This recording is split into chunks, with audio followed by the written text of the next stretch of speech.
On a crisp October morning in Chicago's bustling Millennium Park, Eleanor Harris, a 52-year-old FBI agent with a career forged in high-stakes missions, stood unnoticed among the crowd. Her poised demeanor and piercing gaze concealed a life spent dismantling crime syndicates, thwarting terrorist plots, and navigating danger for a nation that seldom recognized her sacrifices. But to one overzealous, prejudiced cop patrolling the park's vibrant pathways, she was just another black woman to target. He didn't see her credentials or her steely resolve. He saw her skin and unleashed a torrent of public humiliation, his words dripping with venom. He thought he was untouchable. He was dead wrong. The confrontation erupted near the iconic Cloud Gate sculpture, its mirrored surface reflecting a growing throng drawn to the unfolding drama. Officer Daniel Carter's voice boomed across the park. "You people don't belong here, causing trouble." His accusation, steeped in generations-old bias, silenced the usual hum of tourists and joggers. Eleanor stood firm, her calm a stark contrast to his fury. Phones emerged from pockets, their lenses capturing every syllable. She let him dig his own grave, her silence a calculated weapon sharper than any retort. What followed was a firestorm: viral videos, citywide protests, and a reckoning that laid bare Chicago's fractured system. Carter had targeted the wrong woman, and the city was about to feel the seismic repercussions. The tension escalated as Carter pressed his attack, his dark blue uniform taut with misplaced authority. "You think you can just loiter here, acting suspicious?" he sneered, his badge glinting under the autumn sun. Eleanor's chin lifted, her voice slicing through the crisp air with unwavering clarity. "I've done nothing wrong, officer. I know my rights." His smirk flickered, but he doubled down, his tone growing sharper. "Rights? Out here, you're just a suspect. Identify yourself now." Murmurs rippled through the onlookers, their unease palpable. A young man, hands trembling as he held his phone, recorded the scene, unaware his footage would soon ignite a movement that would shake Chicago to its core. Eleanor's gaze swept the crowd, locking briefly with a gray-haired woman whose kind eyes offered silent solidarity. Then, with deliberate poise, she spoke again, her words carrying a weight that seemed to still the park itself. "It's time you stop hiding behind that badge, officer. What happens when the world sees you for who you are?" Carter's bravado wavered, swallowed by the crowd's growing dissent. As the sun dipped, casting long shadows across the park's manicured lawns, Eleanor reached into her coat and produced a wallet. She flipped it open, revealing her FBI badge, its insignia gleaming ominously. A collective gasp erupted, followed by a surge of whispers. "I'm Agent Eleanor Harris, FBI," she declared, her words cutting through the tension like a blade. Carter stumbled back, his face draining of color as if struck. The crowd buzzed with shock, phones capturing the moment that would flood social media within hours. Eleanor stepped forward, her voice low but searing with conviction. "You need to learn, officer. Times have changed. So must you." Her words weren't just for him, they were a challenge to the entire system he represented, a system riddled with cracks now exposed to the light. As bystanders dispersed, their videos spread like wildfire, hashtags like "Stand with Eleanor" and "Justice Now" trending nationwide. Chicago's streets, alive with ambition and grit, now pulsed with demands for accountability, the park's reflective sculpture bearing witness to a city on the brink of transformation. The incident in Millennium Park was only the spark. Eleanor's resolve drew her into a powerful alliance with Linda Brooks, a tenacious community organizer from Englewood, Michael Reed, a principled journalist with a knack for uncovering hidden truths, and Sarah Coleman, a meticulous archivist who unearthed buried records with surgical precision.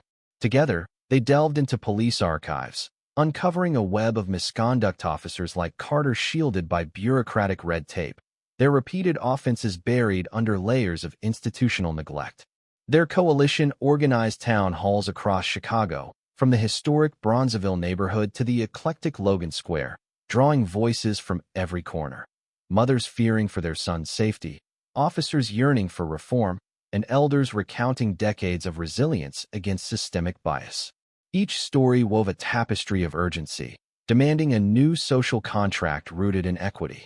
A critical showdown came at a packed city council meeting in City Hall's ornate chambers, where the air crackled with anticipation. Eleanor and Linda presented data-driven proposals, independent oversight boards to hold police accountable, community police forums to foster dialogue, and funding for youth programs to bridge divides. Councilman Robert Ortiz, a seasoned skeptic with a reputation for tough questions, leaned forward, his eyes narrowing. "How do we know this will deliver tangible results?" he challenged, his tone probing but not dismissive. Eleanor met his gaze, her voice steady and resonant. "Trust, Councilman, is built when fear is absent. Our proposals ensure authority respects those it serves, not intimidates them." The room shifted. Some council members nodded in agreement. Others squirmed under the weight of her words. The debate grew heated, with voices clashing over costs, feasibility, and the pace of change, leaving the audience divided yet riveted. The proposals gained traction, marking a turning point, but the path forward was fraught with resistance. Tensions reached a boiling point at a community summit in a Southside gymnasium, transformed into a sanctuary of raw, unfiltered dialogue.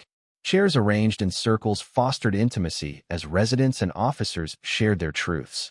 A mother's tearful plea, "I just want my son to come home safe each night," pierced the room, her voice trembling with years of fear.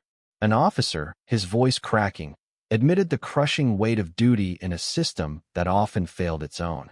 Carter's presence, now a reluctant attendee, stirred fierce controversy. Could a man who'd spewed hate truly change? His halting apology, "I was wrong, and I'm here to learn," drew a storm of reactions. Some saw a path to redemption, a chance for growth. Others, a betrayal of their pain, their wounds too fresh to forgive. Eleanor, observing closely, saw potential but remained cautious, her trust hard-earned. "This isn't about vengeance," she told the crowd, her voice a beacon of clarity.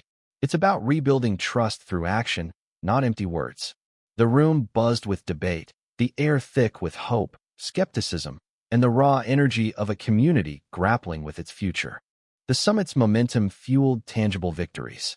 The city council, under mounting public pressure, passed legislation establishing oversight boards, revamping police training with a focus on de-escalation and cultural awareness, and allocating funds for community partnerships.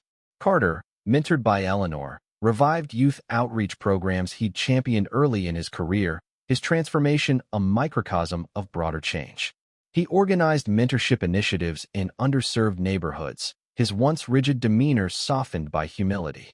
Yet, his journey wasn't universally embraced. Some residents welcomed his efforts, while others questioned his motives, fueling ongoing debates about redemption versus accountability. At a final town hall in a packed Englewood Community Center, Eleanor addressed a diverse crowd: officers, activists, families, and elders whose weathered faces bore witness to decades of struggle. "We're architects of a new contract, rooted in trust," she declared, her voice resonating with hard-won conviction. Linda, standing beside her, added, "This is our city, rebuilt together, block by block, heart by heart." The applause was thunderous, a collective roar that sealed a legacy of reform. Chicago, once scarred by division, now breathed with hope, its streets illuminated by the courage of those who dared to demand justice. Months later, Eleanor walked through Millennium Park, the cloud gate reflecting a city transformed.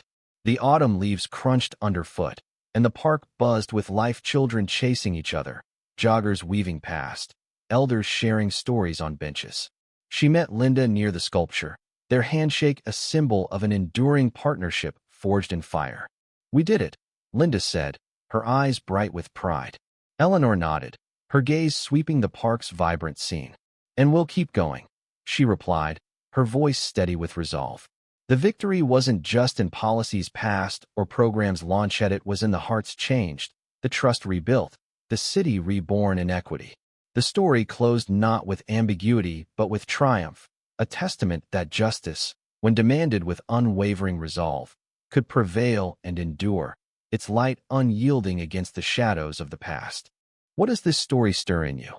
Have you seen injustice or violence shape your community? Share your thoughts in the comments. Take a stand.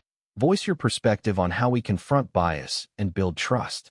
Let's spark a conversation that moves us forward, one story at a time.